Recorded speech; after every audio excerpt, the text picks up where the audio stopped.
Professor Vextalen Grimpick had seen many things in his 4 centuries of academic life across 17 different star systems. He had witnessed the great philosophical meltdown of Rigel 7, survived the infamous food fight of the Andorian Symposium, and even endured a 3-hour lecture on the mating habits of crystalline beings from the Horsehead Nebula. But nothing, absolutely nothing, had prepared him for what was about to unfold at the Interdisciplinary Conference of Galactic Learning on the peaceful moon of Serenitatis Prime. The trouble began, as most academic disasters do, with a simple observation that should have been left unspoken. Corthac Blunderstone, a particularly pompous scholar from the Triangulum galaxy, was holding court near the refreshment table when he spotted her. The human exchange student stood quietly by the quantum physics display, her auburn hair catching the artificial sunlight streaming through the dome's transparent aluminum ceiling. She was unremarkable in most ways, except for the distinctive scar that ran from her left temple down to her jaw, creating a jagged line that spoke of violence and survival. "Good grief!" Corthac exclaimed, his 3 eyes blinking in sequence as he adjusted his ceremonial academic robes. "Look at that poor creature. What sort of barbaric warfare did her species endure? That scar looks like it came from a plasma blade, or perhaps a gravitational shear accident." The human, who went by the name Delilah Crankshaft, turned slowly toward the sound of his voice. Her expression was the sort of carefully neutral look that anyone who had attended a faculty meeting would immediately recognize as dangerous. "I'm sorry, what did you just say?"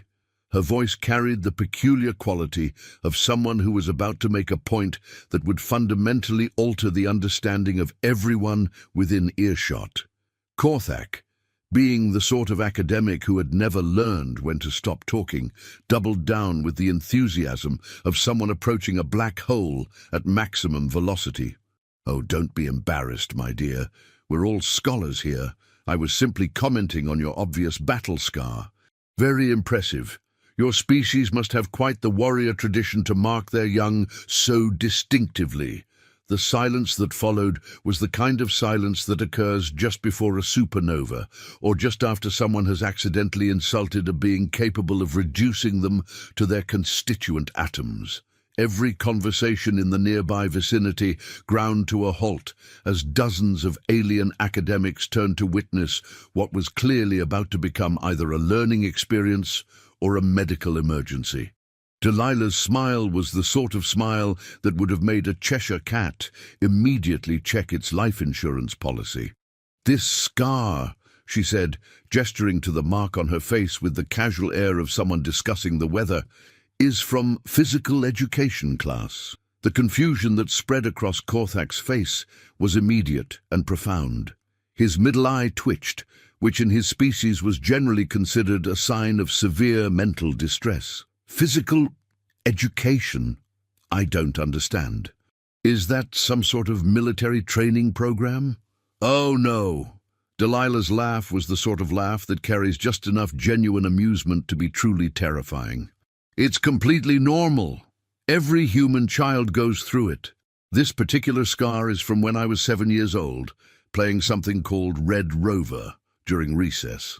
The word recess seemed to bounce around the academic gathering like a rubber ball in a room full of crystal sculptures.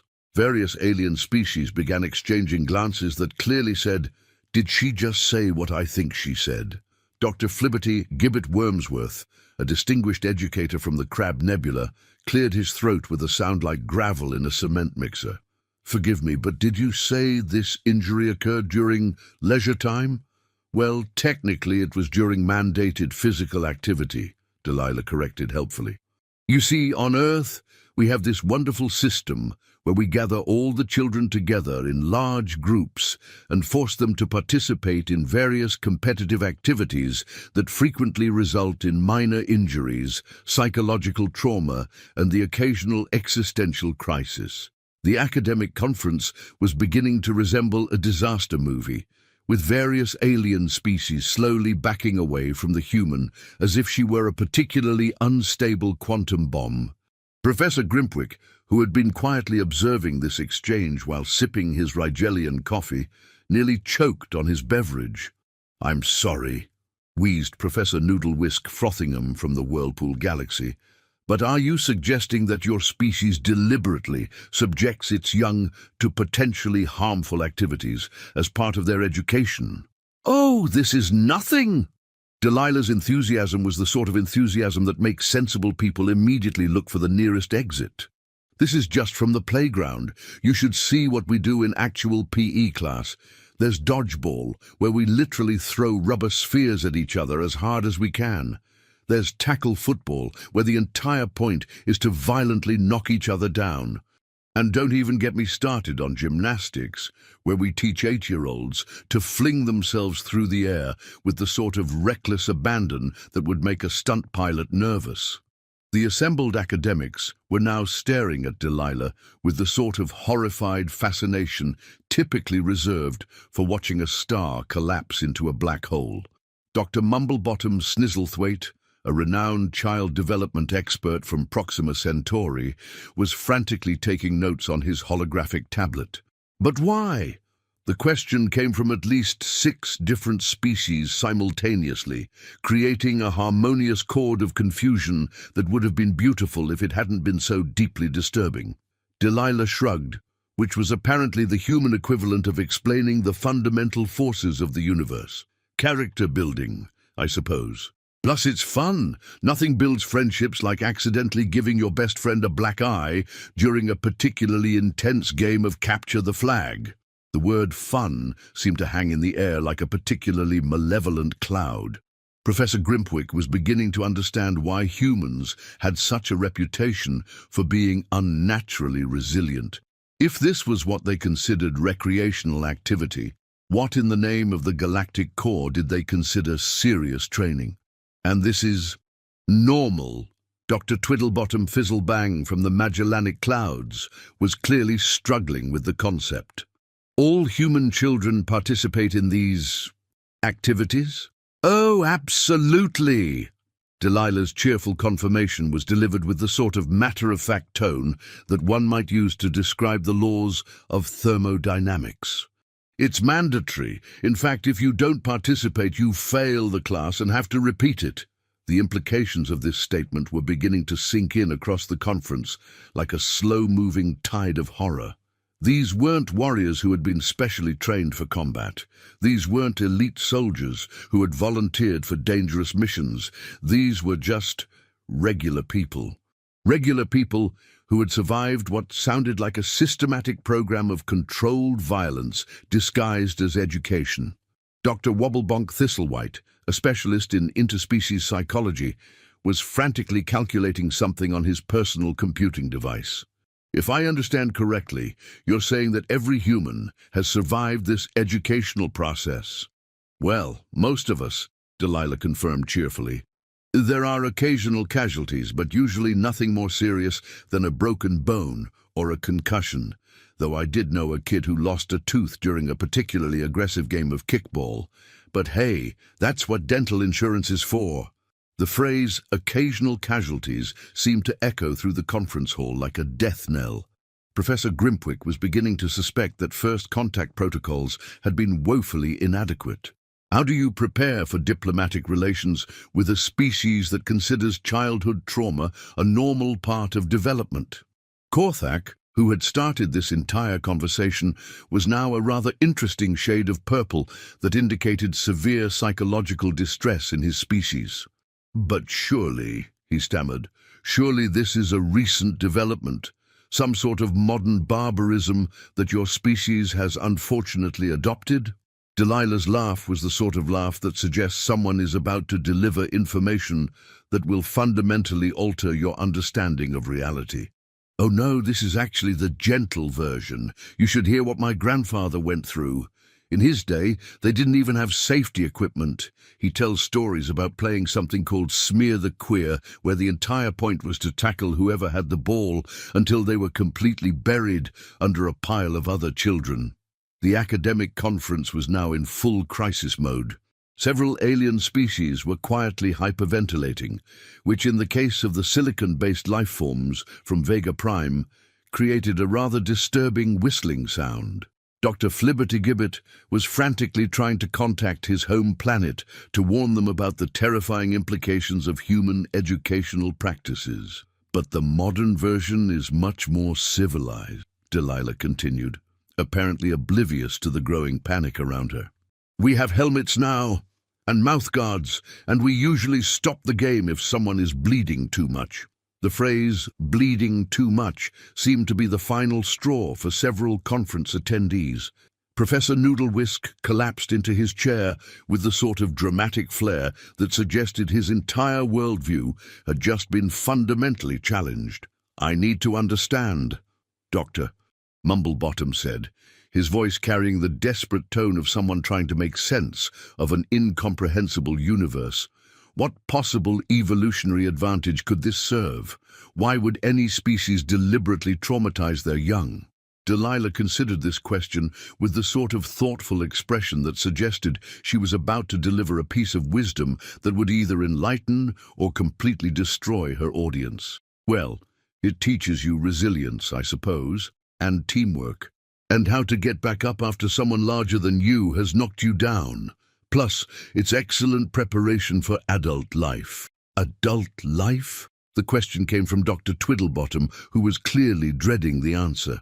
Oh, yes.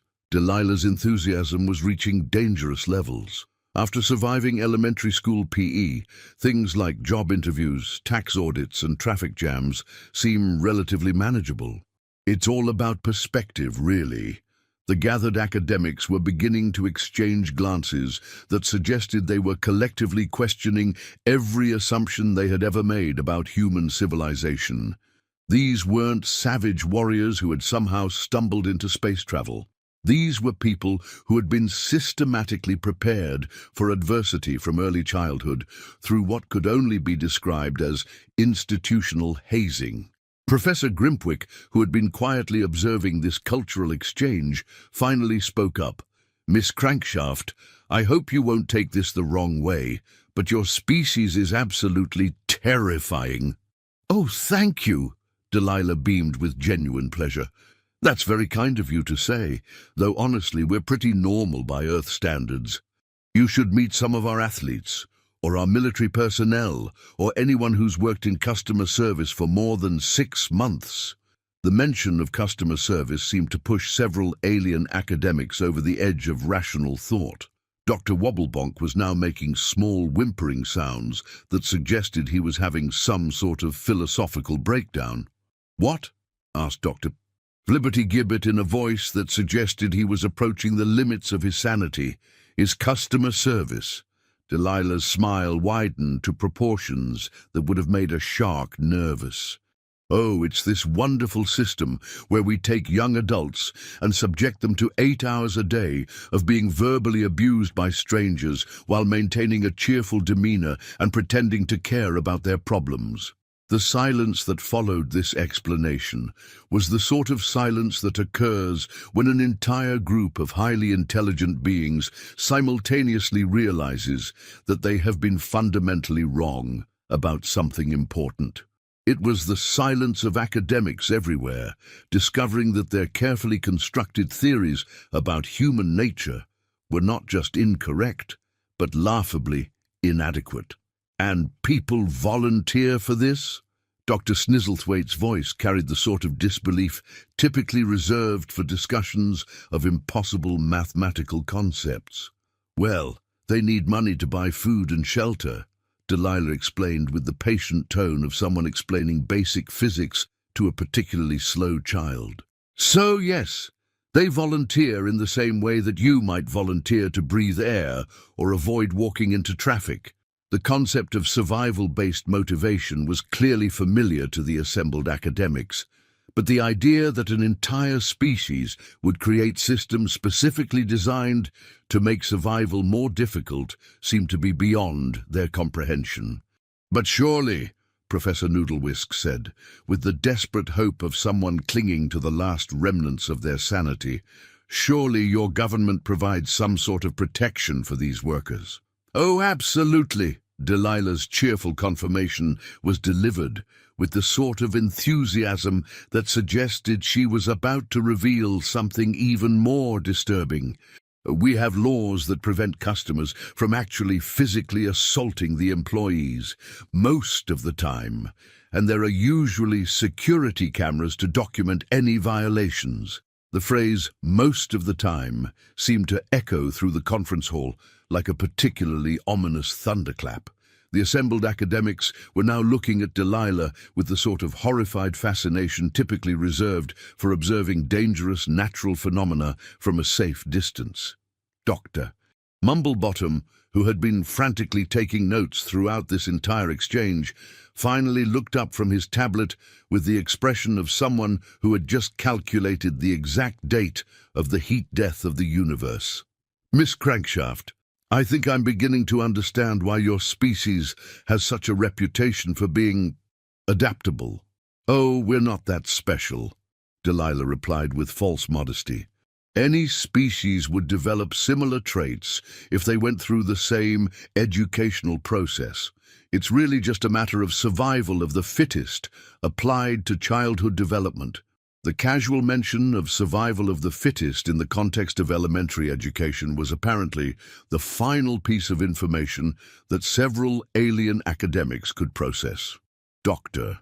Flibberty-Gibbet made a sound that was somewhere between a sob and a laugh, while Professor Twiddlebottom began muttering something about the fundamental unfairness of the universe. "I think," said Professor Grimpwick slowly, "that we may need to completely revise our understanding of human civilization." "Why?" Delilah asked with genuine curiosity. "What did you think we were like?" The question hung in the air like a particularly awkward social faux pas. The assembled academics exchanged glances that suggested they were all remembering their previous assumptions about human nature and finding them suddenly, embarrassingly inadequate. "Well," Korthik said hesitantly, "we assume that your species' reputation for resilience came from some sort of military tradition, or perhaps harsh environmental conditions." "Oh, we have those too." Delilah's enthusiastic interruption was delivered with the sort of cheerful helpfulness that made everyone in the vicinity slightly nervous. "But those are just for the people who choose dangerous careers. The educational trauma is universal." The word universal seemed to settle over the conference like a particularly heavy blanket. The implications were staggering.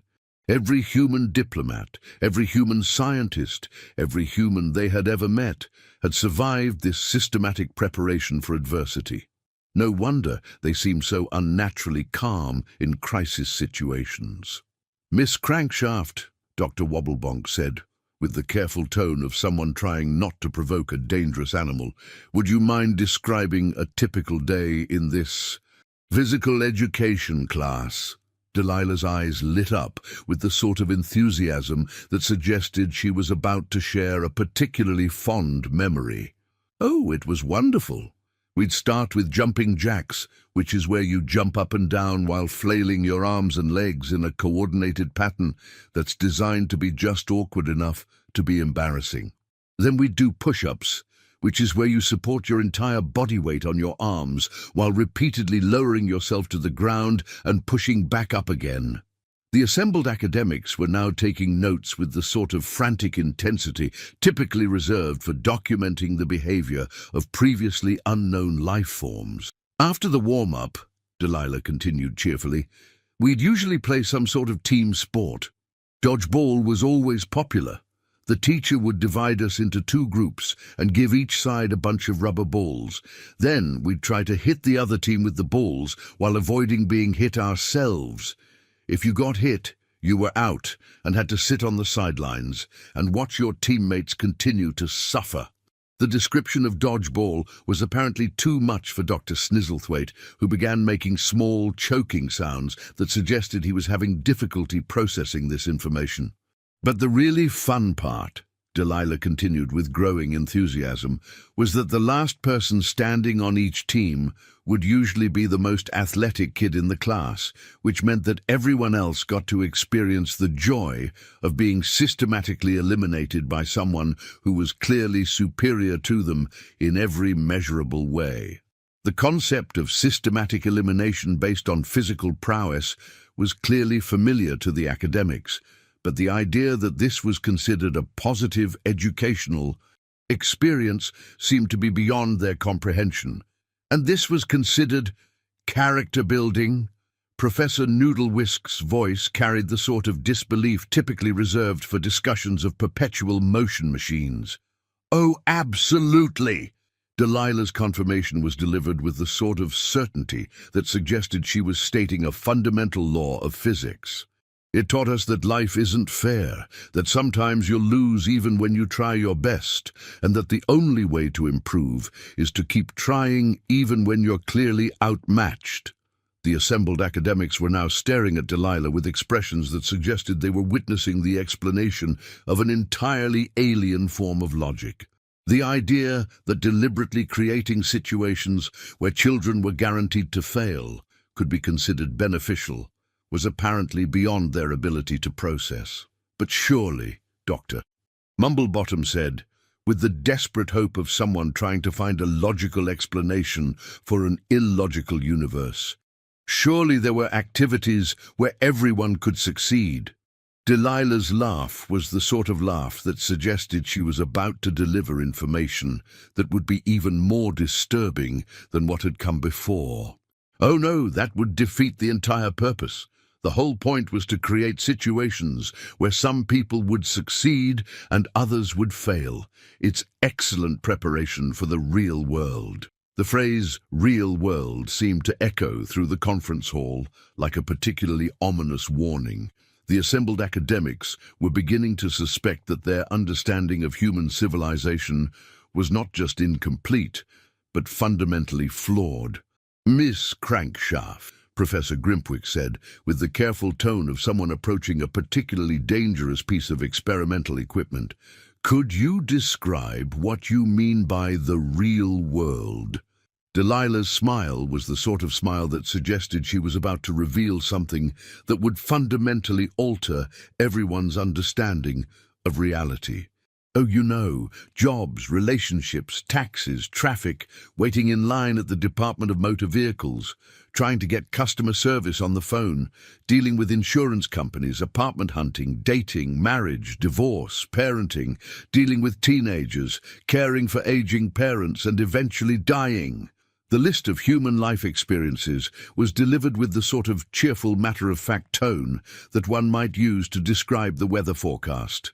The assembled academics were now looking at Delilah with the sort of horrified fascination typically reserved for watching a natural disaster unfold. "And you consider this normal?" Dr. Flibberty-Gibbert's voice carried the sort of disbelief typically reserved for discussions of impossible mathematical concepts. "Well, it's not like we have a choice," Delilah replied with the sort of philosophical acceptance that suggested she was discussing the fundamental nature of existence itself. "Everyone dies eventually, and most people have to work for a living, so you might as well prepare for it." The casual acceptance of mortality and economic necessity was apparently the final piece of information that several alien academics could process. Dr. Twiddlebottom was now making small whimpering sounds that suggested he was having some sort of existential crisis. "I think," said Korthak slowly, "that I owe you an apology." "For what?" Delilah asked with genuine curiosity. "I assumed your scar was from some sort of battle," he said, his voice carrying the sort of shame typically reserved for admitting to serious academic misconduct. "I didn't realize it was from something much more terrifying." "More terrifying than battle?" Dr. Wobblebonk's voice carried the sort of confusion typically reserved for discussions of paradoxes. "Childhood," Korthak replied, with the sort of grim finality typically reserved for discussing the heat death of the universe. The assembled academics were now looking at Delilah with an entirely new level of respect. This wasn't just a survivor of some isolated traumatic event. This was someone who had successfully navigated an educational system specifically designed to prepare people for a lifetime of adversity, disappointment, and eventual death. "You know," Delilah said thoughtfully, "I never really thought about it that way, but I suppose you're right. battle only lasts until someone wins or loses. Childhood lasts for 18 years, and then you have to deal with the consequences for the rest of your life. The comparison between battle and childhood was apparently the final straw for several conference attendees. Professor Noodlewisk began laughing with the sort of slightly hysterical laughter that suggested he was approaching the limits of his sanity. "This explains so much," he exclaimed, his voice carrying the sort of revelation typically reserved for major scientific breakthroughs. "No wonder humans are so adaptable. No wonder you're so resilient. No wonder you seem so unnaturally calm in crisis situations. You've been preparing for them since you were children." The assembled academics were now nodding with the sort of understanding that comes from suddenly having a complex puzzle piece fall into place. The mystery of human nature wasn't really a mystery at all. It was simply the logical result of a species that had decided to systematically prepare their young for the inherent difficulties of existence. "I have to ask, Doctor," Mumblebottom said, with the sort of scientific curiosity that suggested he was approaching a particularly interesting research question.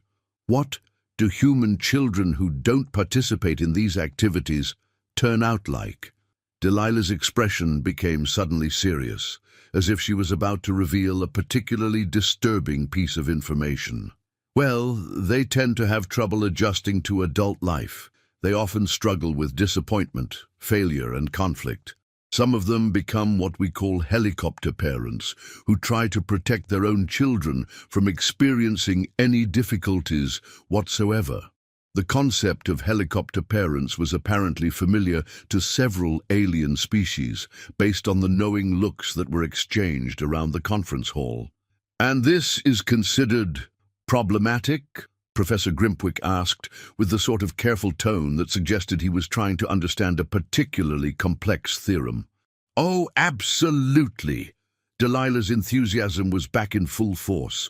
"Children who aren't allowed to experience failure, disappointment, and minor physical injury tend to grow up completely unprepared for the realities of adult life. They have no resilience, no problem-solving skills, and no ability to cope with adversity." The assembled academics were now taking notes with the sort of frantic intensity typically reserved for documenting major scientific discoveries. The idea that deliberately exposing children to controlled adversity could be beneficial was apparently a revolutionary concept in most galactic civilizations. "So what you're saying, Doctor," Snizzlethwaite said slowly, "is that your species has developed an educational system specifically designed to create resilient adults by systematically exposing children to manageable levels of trauma." "Well, when you put it like that, it sounds kind of harsh," Delilah replied, with the sort of thoughtful consideration that suggested she was seeing her own culture from an outside perspective for the first time. "But yes, I suppose that's essentially what we do. We just call it school and pretend it's normal."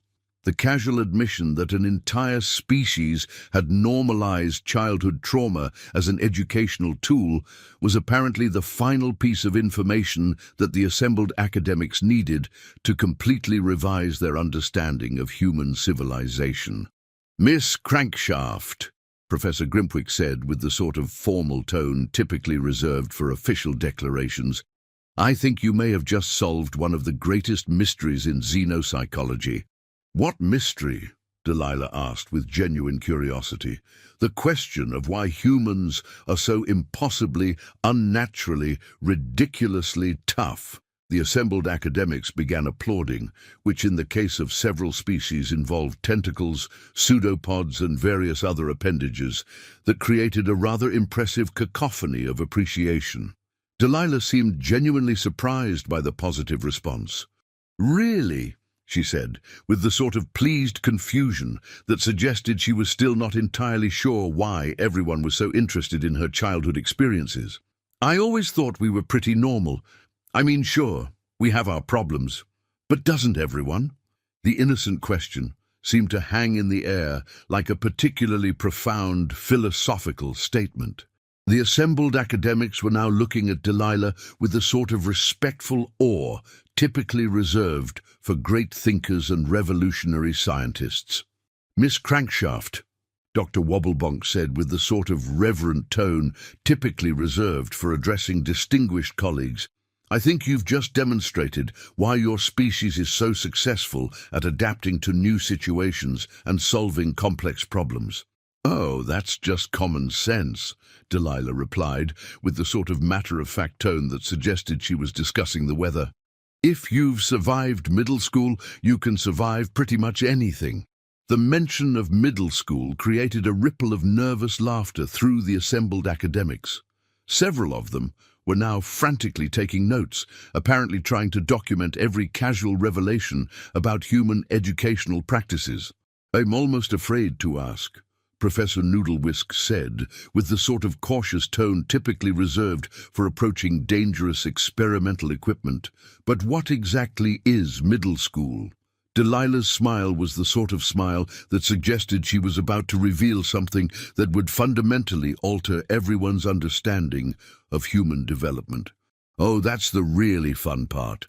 That's when we take children who are going through puberty, with all the physical, emotional, and social changes that involves, and we pack them into overcrowded buildings with inadequate supervision and force them to compete with each other for academic, social, and romantic success." The description of middle school was apparently too much for Dr. Flibberty-Gibbet, who began making small, gasping sounds that suggested he was having difficulty breathing. "And this is considered educational." Dr. Twiddlebottom's voice carried the sort of disbelief typically reserved for discussions of perpetual motion machines. "Oh, absolutely." Delilah's confirmation was delivered with the sort of enthusiasm that suggested she was describing a particularly effective teaching method.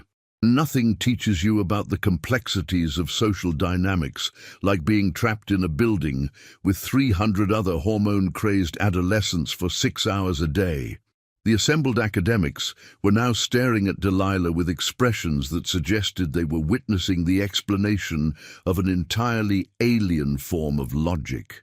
The idea that deliberately creating a pressure cooker environment for developing humans could be considered beneficial was apparently beyond their ability to process.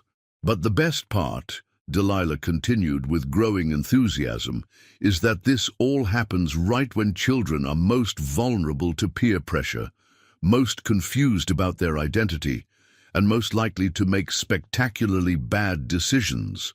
The concept of timing educational trauma to coincide with maximum psychological vulnerability was apparently the final piece of information that several alien academics could process without having some sort of breakdown. "I think," said Korthak slowly, "that I'm beginning to understand why humans have such a reputation for being able to handle impossible situations." "Oh, we don't handle impossible situations," Delilah corrected cheerfully.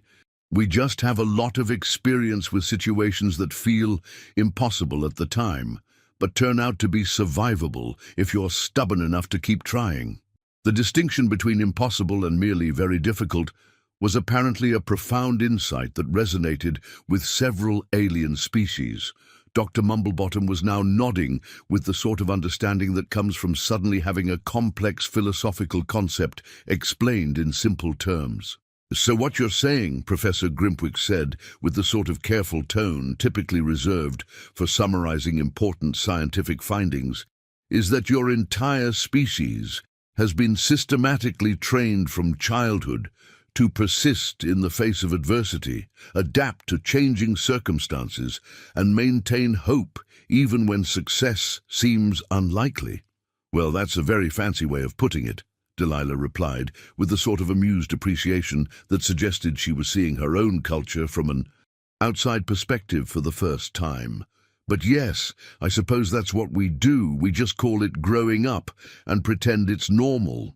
The casual admission that an entire species had normalized systematic preparation for life's difficulties was apparently the final revelation that the assembled academics needed to completely transform their understanding of human civilization. Dr. Flibberty-Gibbet suddenly stood up with the sort of dramatic flair that suggested he was about to make an important announcement. Ladies, gentlemen, and distinguished beings of various configurations, I believe we need to completely restructure our approach to understanding human psychology. The suggestion that an entire academic discipline might need to be overhauled based on a single conversation was apparently not as shocking as it might have been under normal circumstances.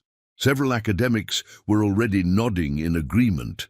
"I propose," Dr. Mumblebottom added with growing excitement, "that we establish a new field of study dedicated specifically to understanding the long-term psychological effects of what humans apparently consider normal childhood experiences." The idea of creating an entirely new academic discipline was apparently catching on rapidly. Dr. Wobblebonk was already making notes on his tablet, presumably outlining potential research projects. "We could call it Comparative Developmental Trauma Studies," Professor Noodlewisk suggested with the sort of enthusiasm typically reserved for discussing groundbreaking scientific discoveries. "Or perhaps interspecies resilience theory," Dr. Twiddlebottom countered with equal enthusiasm.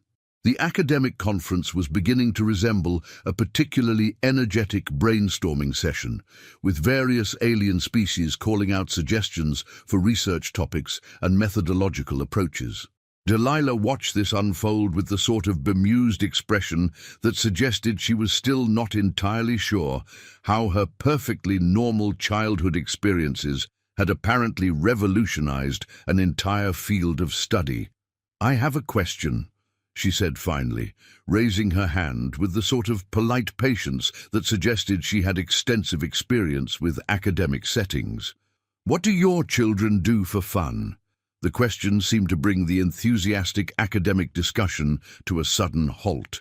The assembled academics exchanged glances that suggested they were collectively realizing that their own childhood experiences might seem equally bizarre from a human perspective.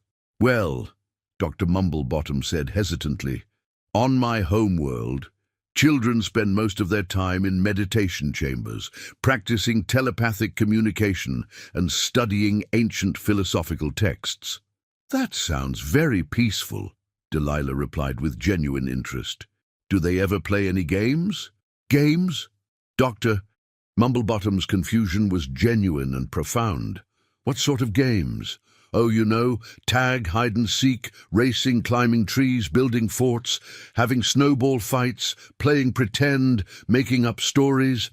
Delilah's list of childhood activities was delivered with the sort of casual enthusiasm that suggested these were obviously universal experiences. The assembled academics were now staring at Delilah with expressions that suggested they were witnessing the description of an entirely alien form of existence. The idea that children might engage in unstructured physical activity purely for enjoyment was apparently a foreign concept to most galactic civilizations. "Building forts." Professor Noodlewisk's voice carried the sort of fascination typically reserved for discussing advanced theoretical physics. "Oh, sure."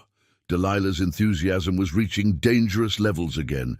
"You find some furniture, or maybe some branches and leaves if you're outside, and you build a little shelter where you can hide from grown-ups and tell secrets and eat snacks."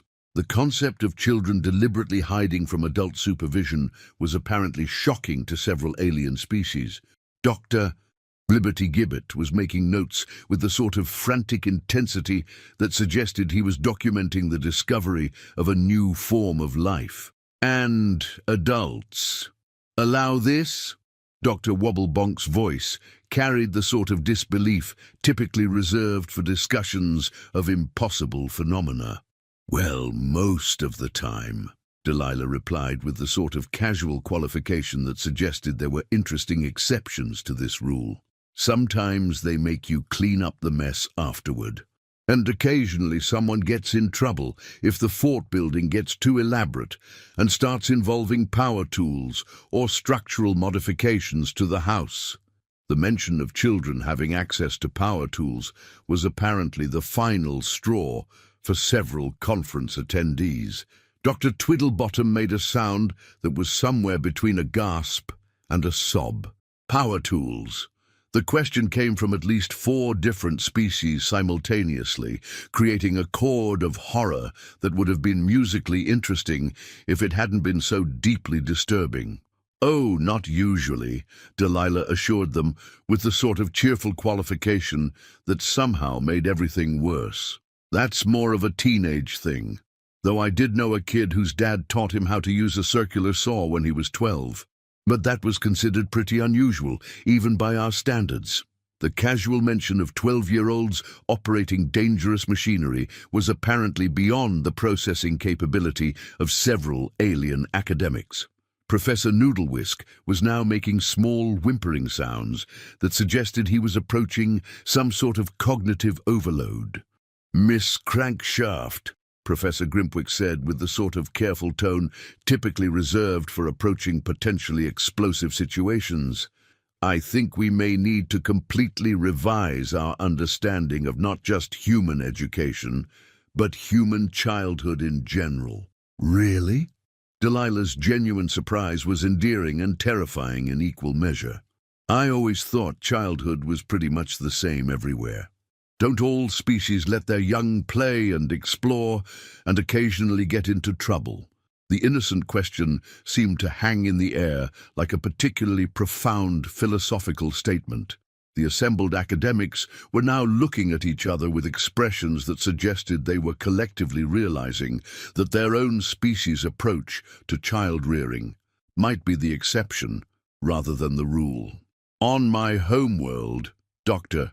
Snizzlethwaite said slowly, children are kept in carefully controlled environments until they reach intellectual maturity. They spend their time in guided learning experiences designed to maximize cognitive development while minimizing any possibility of physical or emotional harm." "That sounds very safe," Delilah replied thoughtfully. "But don't they get bored? Don't they want to run around and climb things and see what happens if they mix different substances together in unsupervised experiments?" The concept of children engaging in unsupervised experiments was apparently a new and terrifying idea to most of the assembled academics. Dr. Blibbity Gibbet was now taking notes with the sort of desperate intensity that suggested he was trying to document the complete overthrow of everything he thought he knew about child development. "Unsupervised experiments?" Dr. Wobblebonk's voice carried the sort of horror typically reserved for discussing natural disasters. "Oh, sure." Delilah's enthusiasm was apparently immune to the growing panic around her.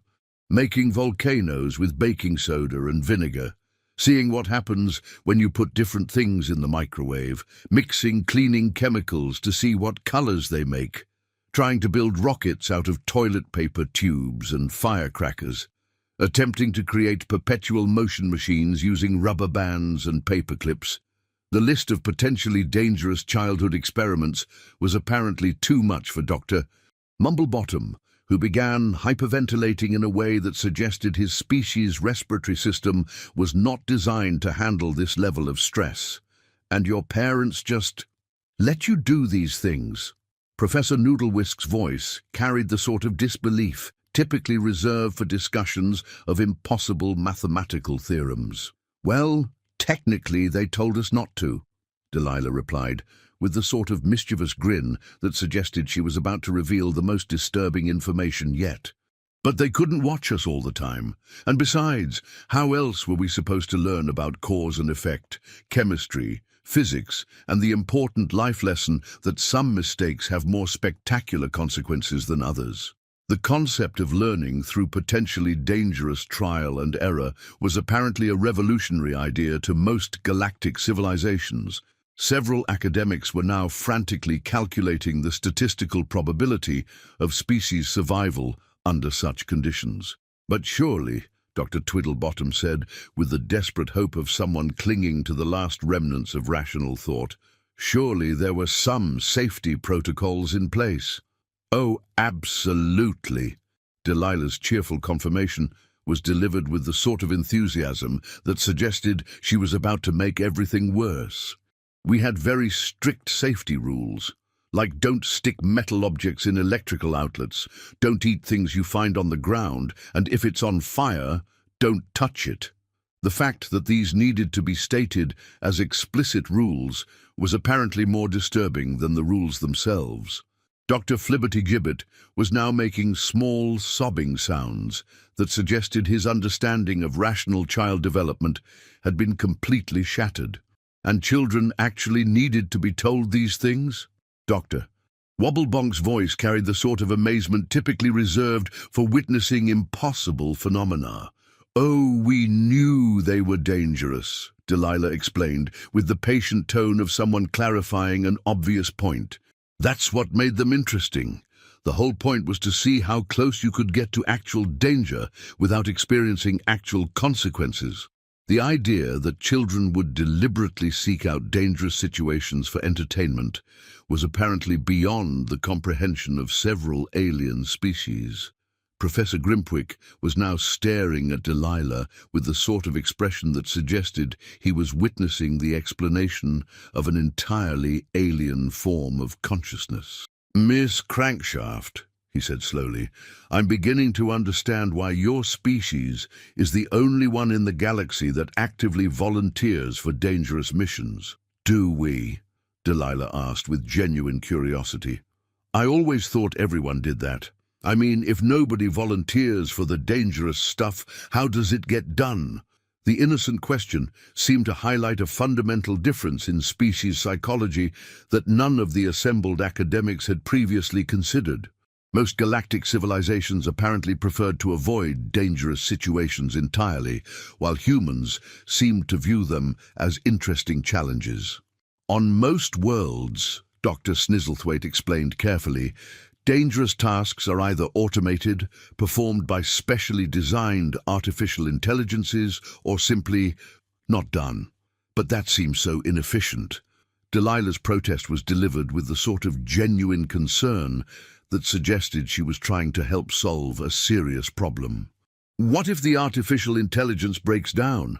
What if the automation fails? What if something happens that nobody planned for?" The concept of planning for unplanned events was apparently a uniquely human approach to problem solving. Several academics were now taking notes with the sort of intensity that suggested they were documenting a major paradigm shift in their understanding of risk management.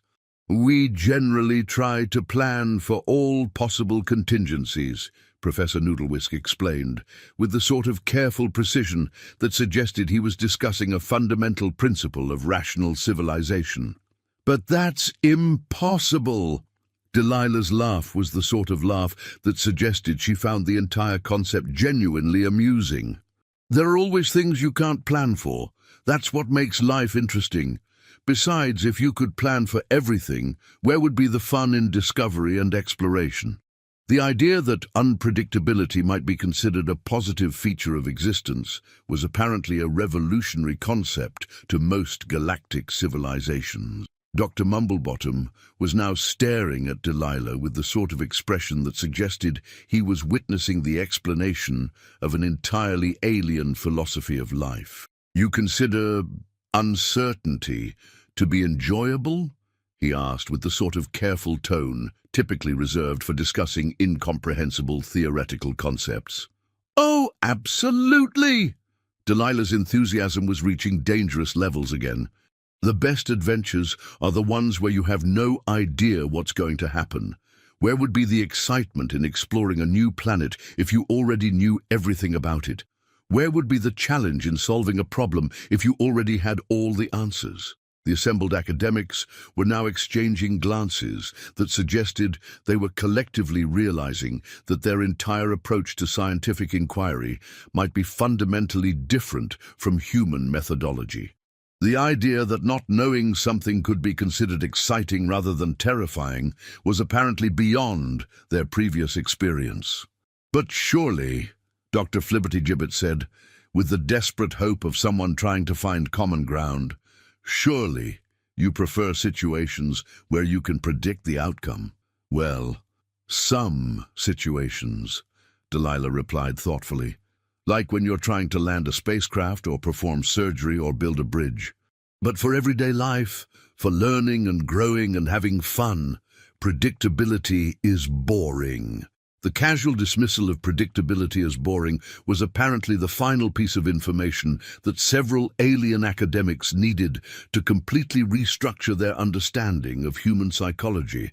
Dr. Wobblebonk was now making notes with the sort of frantic intensity that suggested he was trying to document the complete overthrow of everything he thought he knew about rational behavior. "Miss Crankshaft," Professor Grimpwick said with the sort of formal tone typically reserved for making important academic announcements, "I think you've just explained why humans are the only species in the galaxy that actually seems to enjoy first contact situations." "Do we?" Delilah's genuine surprise was endearing and slightly terrifying. "I always thought everyone would be excited about meeting new people. I mean, think about all the new things you could learn, all the different perspectives and ideas and ways of looking at the universe." The concept of viewing first contact as an exciting learning opportunity rather than a potentially dangerous unknown was apparently unique to human psychology. Several academics were now nodding with the sort of understanding that comes from suddenly having a complex puzzle piece fall into place. "Most species," Dr. Twiddlebottom explained carefully, "approach first contact with extreme caution. We spend decades or even centuries preparing detailed protocols, running risk assessments, and developing contingency plans for every possible scenario. But by the time you've done all that planning, haven't you already missed most of the fun?" Delilah's question was delivered with the sort of innocent curiosity that suggested she was genuinely trying to understand an alien way of thinking. The idea that thorough preparation might actually detract from an experience was apparently a revolutionary concept to most galactic civilizations. Professor Noodlewisk was now staring at Delilah with the sort of expression that suggested he was witnessing the explanation of an entirely alien approach to life itself. "You consider spontaneity to be valuable?" he asked with the sort of careful tone typically reserved for discussing dangerous experimental procedures. "Oh, sure." Delilah's confirmation was delivered with the sort of enthusiasm that suggested she was discussing an obviously beneficial concept. "Some of the best experiences in life are the ones that happen when you're not expecting them. The conversations that start by accident, the discoveries you make when you're looking for something else, the friendships that develop in completely unexpected ways." The assembled academics were now looking at Delilah with expressions that suggested they were witnessing the explanation of an entirely alien philosophy of existence. The idea that unplanned events could be considered positive was apparently beyond their previous experience. "But surely," Dr. Snizzlethwaite said, with the desperate hope of someone trying to find logical common ground, "surely you recognize the value of careful planning and systematic preparation." "Oh, absolutely." Delilah's enthusiastic agreement was somehow more disturbing than disagreement would have been. "Planning is essential for the important stuff, but you can't plan for everything, and if you try to, you'll spend so much time planning that you'll never actually do anything." The concept of balancing preparation with action was apparently a complex philosophical problem that most galactic civilizations had solved by eliminating action altogether. Several academics were now taking notes with the sort of intensity that suggested they were documenting a major breakthrough in practical philosophy. "So what you're suggesting," Professor Grimpwick said slowly, "is that your species has developed a cultural approach that deliberately incorporates both systematic preparation and spontaneous adaptation." "Well, when you put it like that, it sounds very fancy," Delilah replied, with the sort of amused appreciation that suggested she was seeing her own culture from an outside perspective for the first time. "But yes, I suppose that's what we do. We plan for what we can plan for, and then we improvise when things don't go according to plan." The casual admission that an entire species had normalized improvisation as a standard problem-solving technique was apparently the final revelation that the assembled academics needed to completely transform their understanding of human civilization. Ladies, gentlemen, and distinguished beings of various configurations, Professor Grimpick announced, with the sort of formal tone typically reserved for major academic declarations. I believe we have just witnessed the explanation of why humans are the most adaptable species in the known galaxy. The assembled academics began applauding again, creating an even more impressive cacophony of appreciation that included clicking, whistling, humming, and various other sounds that suggested profound respect and admiration. Delilah seemed genuinely bewildered by the positive response. Really? She said, with the sort of pleased confusion that suggested she was still not entirely sure why everyone was so interested in her perfectly normal observations about human culture. I always thought adaptability was just common sense. I mean, things change. You have to be able to change with them or you get left behind. The innocent observation seemed to hang in the air like a particularly profound piece of wisdom. The assembled academics were now looking at Delilah with the sort of respectful awe typically reserved for great philosophers who have just revealed a fundamental truth about the nature of existence. Miss Crankshaft, Dr.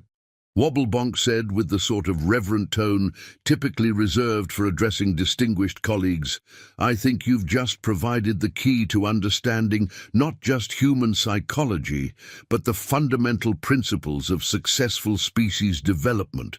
Have I? Delilah's genuine surprise was endearing and slightly concerning. Well, if it helps with your research, I suppose that's good, though I should probably mention that not all humans would agree with my perspective.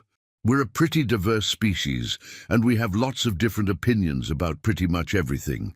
The mention of internal diversity was apparently interesting to several alien academics, based on the sudden increase in note-taking activity around the conference hall. And how do you handle that diversity? Dr. Mumblebottom asked, with the sort of scientific curiosity that suggested he was approaching a particularly complex research question. Delilah considered this question with the sort of thoughtful expression that suggested she was about to reveal something important about human social dynamics. Well, mostly we argue about it, she said, with the sort of matter-of-fact tone that suggested this was an obviously reasonable approach. We debate, we discuss, we sometimes get into heated disagreements, and eventually we either reach some sort of compromise or we agree to disagree and move on to arguing about something else. The concept of productive disagreement was apparently foreign to most galactic civilizations. Several academics were now staring at Delilah with expressions that suggested they were witnessing the explanation of an entirely alien form of social organization. And this works. Professor Noodlewhisk's voice carried the sort of disbelief typically reserved for discussions of impossible phenomena. Well, it's messy and inefficient, and sometimes it takes a really long time to reach any kind of consensus, Delilah admitted, with the sort of honest assessment that suggested she was well aware of the limitations of human social systems. But it also means that we consider lots of different perspectives before making important decisions, and we're usually able to adapt our approach when new information becomes available. The idea that inefficiency might actually be beneficial was apparently a revolutionary concept to most galactic civilizations. Dr. Flibbertigibbet was now making notes with the sort of frantic intensity that suggested he was trying to document a complete paradigm shift in his understanding of optimal social organization. So you're saying, Doctor, Twiddlebottom said slowly, that your species has developed a social system that deliberately incorporates multiple conflicting viewpoints as a mechanism for improving decision-making quality. Well, that's a very academic way of putting it, Delilah replied, with a sort of amused appreciation that suggested she was impressed by the formal description of her species' chaotic approach to governance. But yes, I suppose that's what we do. We figure that if you only listen to people who agree with you, you're probably missing something important. The assembled academics were now nodding with the sort of understanding that comes from suddenly having a complex social phenomenon explained in simple terms. The mystery of human adaptability wasn't really a mystery at all. It was simply the logical result of a species that had developed cultural mechanisms for incorporating multiple perspectives and adapting to changing circumstances.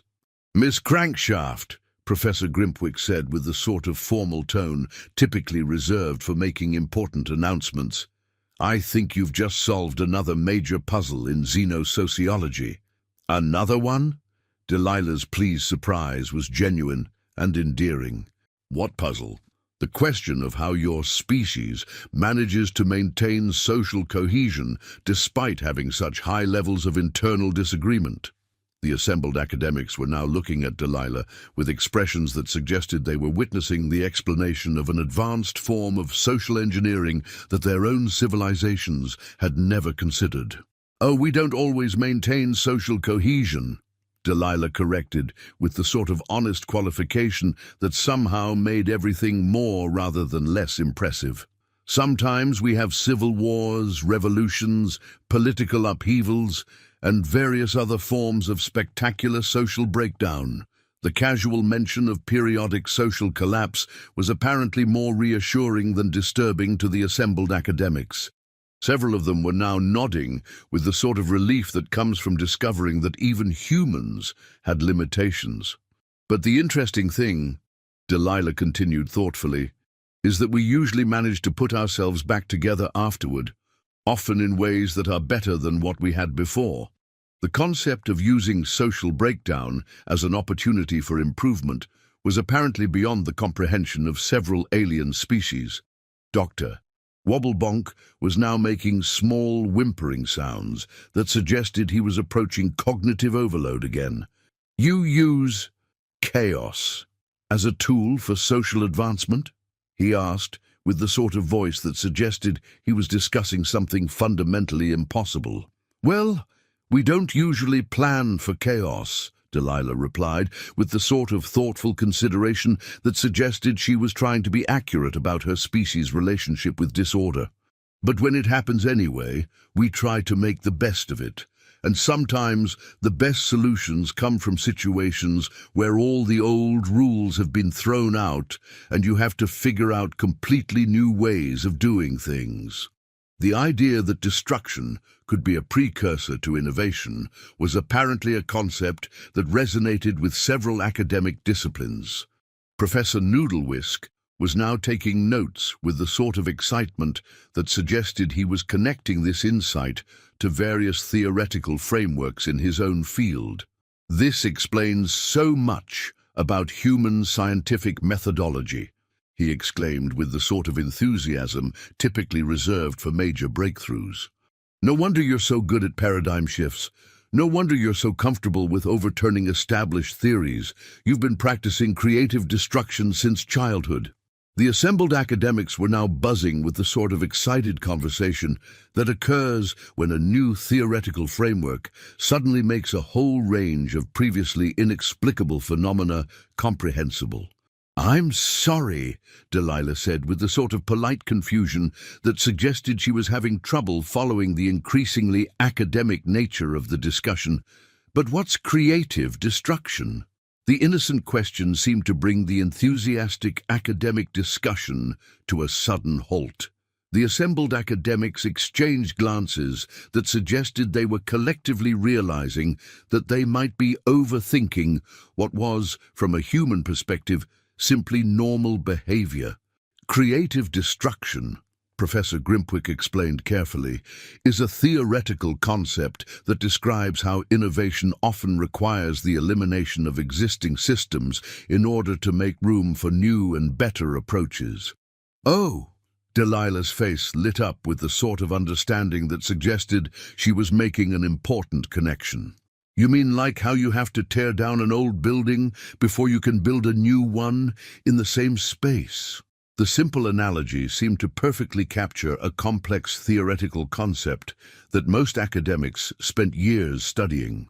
Several of them were now nodding with the sort of appreciation that comes from having a difficult idea explained in immediately comprehensible terms. Exactly.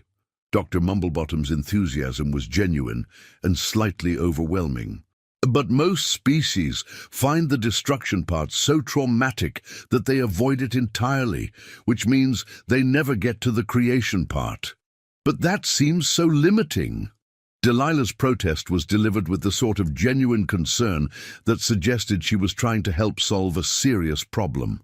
I mean, everything gets old and worn out eventually.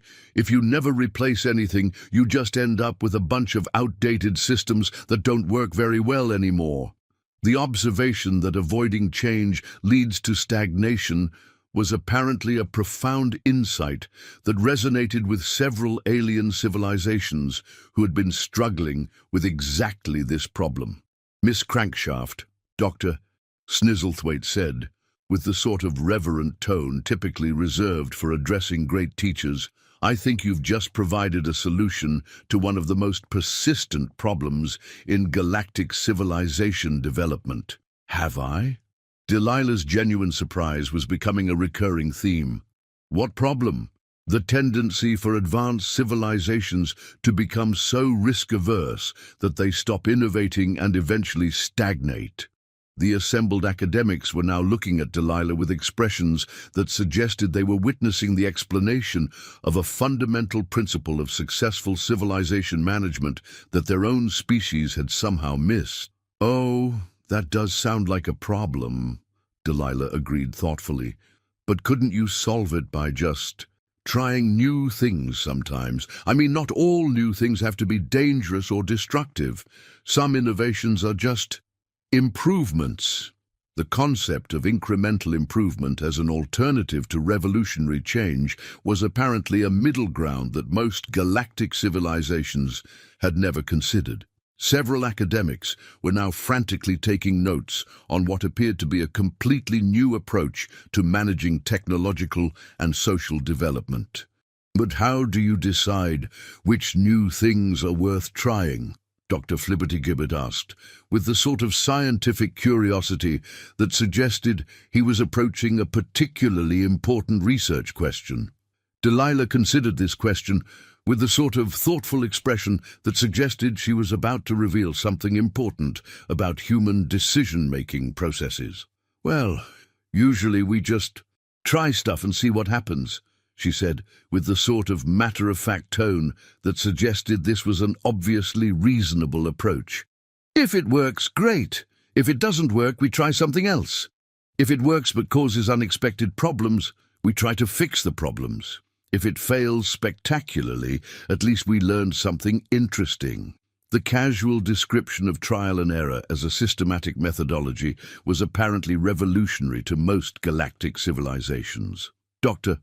Wobblebonk was now staring at Delilah with the sort of expression that suggested he was witnessing the explanation of an entirely alien approach to knowledge acquisition. You use failure as a learning tool? He asked with the sort of voice that suggested he was discussing something fundamentally impossible. Oh, sure!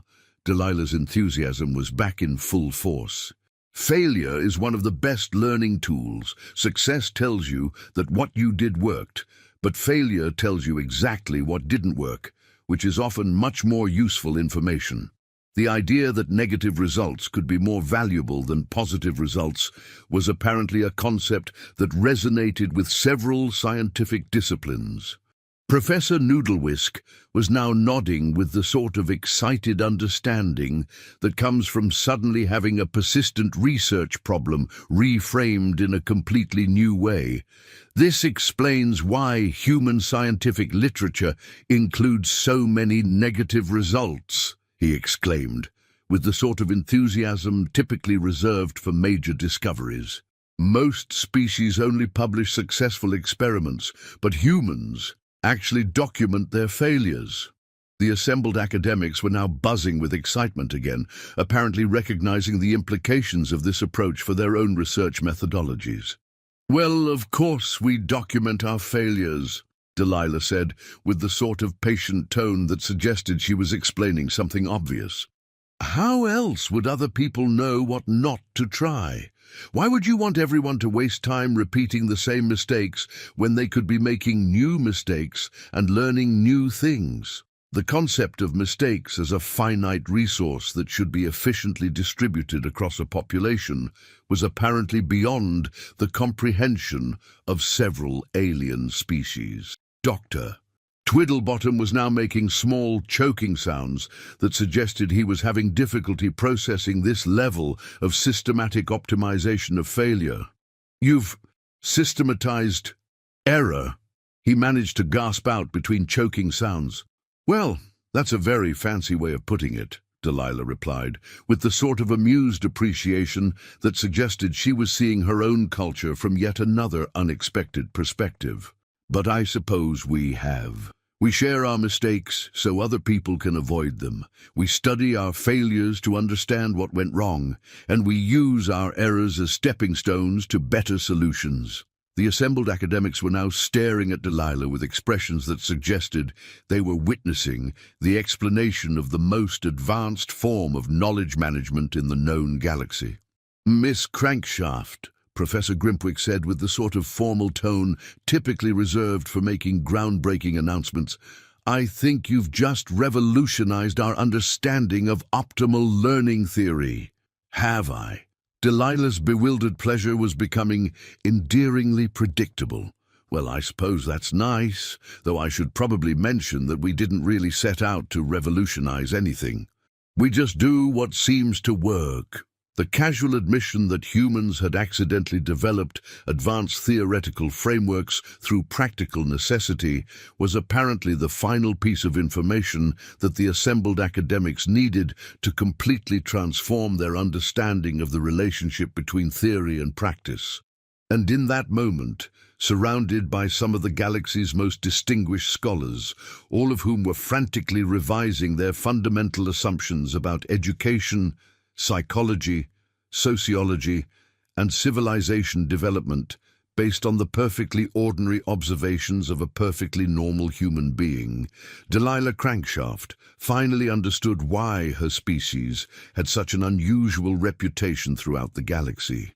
"You know what's really funny?" she said, with the sort of thoughtful amusement that suggested she was about to deliver one final, devastating insight. "We always thought everyone else was the weird ones."